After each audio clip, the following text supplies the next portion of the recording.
यह साल 2013 की बात है जब मैंने अपने जीवन के प्यार यानी अपनी गर्लफ्रेंड रोशनी से शादी की थी। हम दोनों ने करीब 5 साल एक दूसरे के साथ डेट किया था, जिसके बाद एक दिन मैंने उसे बहुत ही रोमांटिक तरीके से प्रपोज करके शादी के लिए मना लिया।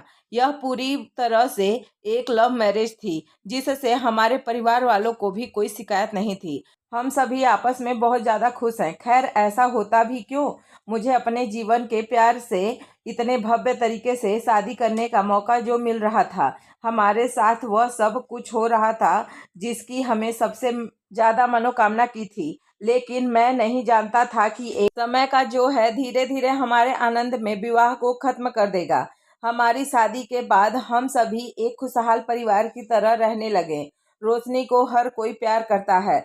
वह हमारे परिवार की स्टार है। मेरी माँ से लेकर मेरे रिश्तेदार तक हर कोई उसकी एक प्यारी बहू के रूप में प्रशंसा करते नहीं थकते। हालांकि उसका स्वभाव भी ऐसा ही है। वह सबके जीवन में खुशियों भरने का काम करती है। वह बहुत ही देखभाल करने वाली महिला है। वह हमेशा नई चीजों को आजमाने के लिए भी तैयार रहती है। जब मैं रोशनी से मिला तो उसकी प्रेरणा और शानदार व्यक्तित्व उसने मुझे एक बेहतर इंसान बना दिया। एक वजह दरअसल, जब मैं रोशनी से शादी की थी तो वह अपनी नौकरी को लेकर बहुत ज़्यादा संघर्ष कर रहा था।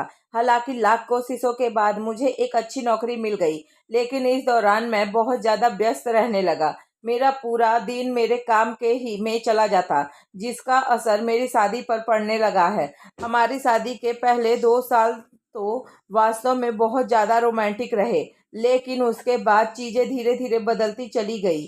शादी की शुरुआत में रोशनी को डेट पर भी ले जाया करता था, लेकिन बाद में मैं खुद को पूरी तरह अपनी कंपनी को समर्पित कर दिया था। हालांकि रोशनी हर समय मेरा उत्साहवर्धन कर रही थी, लेकिन मैं उसकी नाखुशी को बहुत अच्छे से महसूस कर सकता था।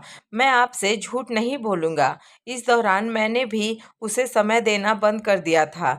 मैं अपने काम में इतना व्यस्त हो गया था कि मैं भूल गया था अब मैं एक शादीशुदा मर्द हूँ। लेकिन यह भी सच है कि मैं उससे बहुत प्यार करता था। लेकिन जब वह मुझसे शिकायत करती थी कि मैं उसे बिल्कुल समय नहीं देता, तो यह मुझे बहुत खराब लगता था। ऐसा इसलिए क्योंकि मैं केवल उसी के लिए मेहनत कर रहा था, ताकि मैं उसके साथ साथ अपने परिवार का भरण पोषण अच्छे से कर सकूं। धीरे धीरे हमारे बीच में झगड़े बढ़ते गए। इस स्थिति से दूर रहने के लिए मैंने यात्राओं को भी योजना बनाई, लेकिन काम में व्यस्तता के कारण हम दोनों कहीं बाहर नहीं जा सके। एक दिन ऐसा आया कि हमारे बीच बहुत ज़्यादा झगड़ा बढ़ गया। तब मुझे एहसास हुआ कि मेरा काम हमारे रिश्ते का बाधा डल रहा है। लेकिन मुझे इस दौरान बुरा लग रहा था कि वह मुझे पहले की तरह प्रेरित क्यों नहीं कर रही है। वह मुझे से इतना दूर क्यों रहने लगी है। इसी बीच एक दिन मेरे दोस्त ने मुझे फ़ोन किया और मुझसे कहा कि रोशनी अक्सर एक लड़के के साथ कैफ़े में दिखती है। यह सुनने के बाद मैं पूरी तरह चौंक गया। ऐसा इसलिए क्योंकि रोशनी बिल्कुल भी ऐसी लड़की नहीं है जो दूसरे इंसान के लिए मुझे छोड़ देगी। वह हमारी शादी को कभी भी तोड़ना नहीं चाहती है। हालांकि इसके बाद भी मैंने अपने दोस्त की बात मान ली और उसे देखने का फैसला किया। मैंने न केवल अपने काम से भी एक दिन की छुट्टी ली, बल्कि अपने पत्नी का पीछा भी किया। लेकिन इस दौरान उसे एक नज़रे में मुझे रुला दिया। एक कैफे में मेरी पत्नी एक लड़के के काफ़ी करीब बैठी थी। वह दोनों हाथों में हाथ डालकर बात कर रहे थे। मैंने उन्हें एक दूसरे को गले मिलते भी देखा। उन्होंने एक दूसरे को किस भी किया था। यह सब देखकर मैं पूरी तरह टूट गया था। मैं गुस्से में पागल हुए जा रहा था। मुझे समझ नहीं आ रहा था कि मुझे क्या करना चाहिए। मैं उससे बात करने के लिए गुस्सा में घर आ गया, लेकिन जैसे ही मैंने दरवाज़ा खोला तो देखा मैंने कि वह मेरे पिता के पैरों में की मालिश कर रही है। उस नज़ारे ने मुझे नरम कर दिया। वह अब भी वही रोशनी थी जिससे मैंने बहुत ज़्यादा प्यार किया था। शायद अब वह मुझसे प्यार नहीं करती। मैं उसे देखकर एकदम लड़खड़ा गया।